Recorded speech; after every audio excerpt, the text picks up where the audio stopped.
докладна тема етнокинетична антропология на фолклорния танц по българското землище.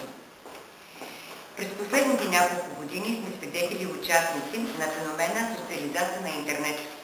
Милиони хора по света са не само потребители на информация, но и активни създатели на такава, образуват виртуални групи, работят в тях, създават един нов модел за сътрудничество в дигиталното пространство.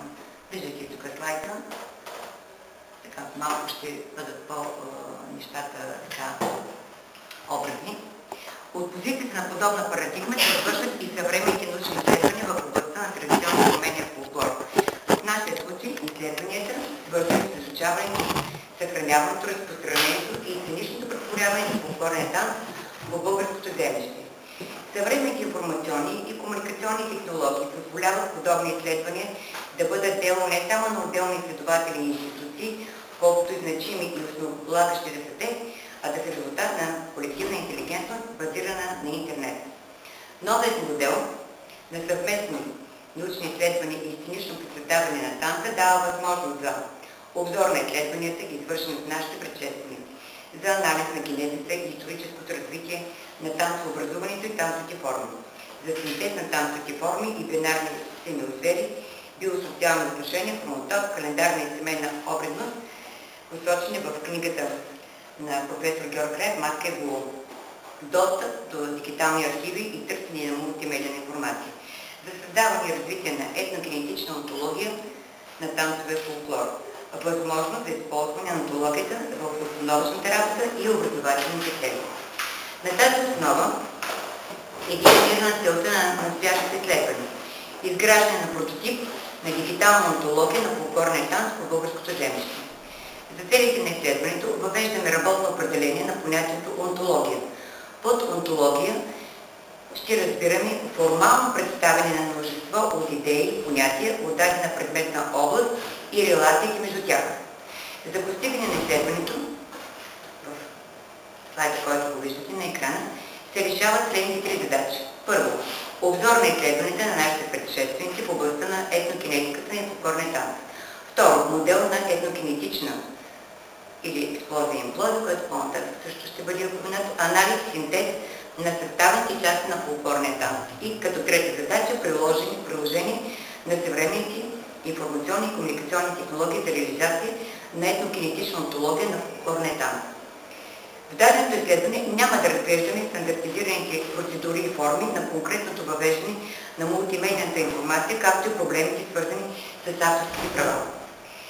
И преминаваме към първата задача – обзор на изследванията на етнокинетиката на фолклорния танц.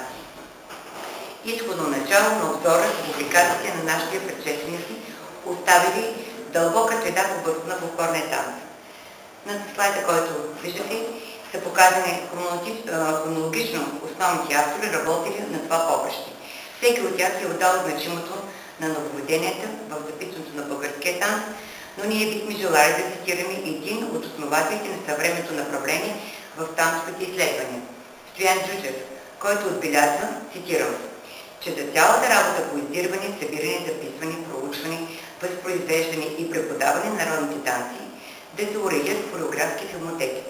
Събраният материал трябва да се систематизира и да се подложи на научна обработка, за да се открият законите, по които се строят танцовите мотиви в разни периоди, да се посочат ритмичните, метрични и стилни особености на българските хора, да се установи тясната връзка и зависимост между жеста, напева и слово. Колко актуални са днес думите на професор Джуджев? Ако заменим хореографски филмотеки с съвременни хореографски дигитални онтологии, то ние ще направим опит да продължим планетското модело. В историята на танцописа са оставили герои и предшественика на професор Джуджев Ангел Друмев, автор на първата печатна сбирка и на метод за описание на български народни хора, както и деятели, работили в същия период като Борис Цонев. Трудите на Цонев са много ценни за хореографската наука.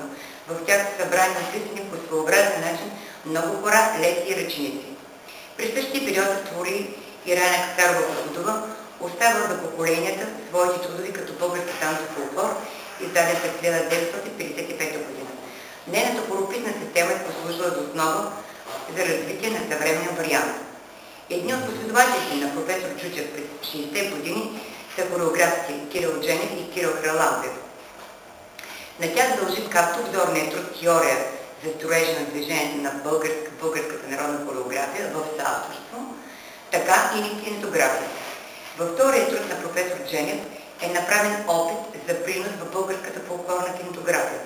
За съжаление, поради значителна трудност на танцописа, кинетография е предмет на изучаване в академичните среди, но се избягва в реалната практика и в постановъчната работа. Вместо нея се използва описателната система. В съвременното изучаване на фолклорния танц се откроява и името и на професор Ана Илиева. Професор Илиева е единственият български представител в международната група за изследване на народни танци към ЮНЕСКО по време, когато в Европа се полагат основите на нова методика и методология на изследвания, свързани с традиционния танц. Работите в тази група и поредицата й от изследвания върху фолклорния танц са обобщени в труда теория и анализ на фолклорния танц. Характерно за всички наши предшественици е, че те подобно на абстрактното и стилизирано музикално записване създават или доразвиват и прилагат на практика свои системи от хорописни знаци. Така, например, професор Ана Илиева допълва и доразвива системата на Райна Кацарова-Покудова, за да включи като приложение описанията на фолклорните танци в своя труд, теория и анализ на фолклорния танц. При паралелното разглеждане на системите за нотиране на музиката и системите за описание на танците, можем да достигнем до следните закономерности. Първо, при музикалната семантика на всеки символ или нота съответства определена продължителност и честота на крепление на звука в рамките на определена тоналност. Дефинираното съответствие осигурява стандартизирано, общоприето интерпретиране на дадена музикална партитура. И като втора, при хорописната семантика на всеки символ или стилизиран знак съответства определено движение, форма образувани в тримерното пространство, извършено за дискретен интервал от време. Обзорът на предлаганите от нашите предшественици частични или завършени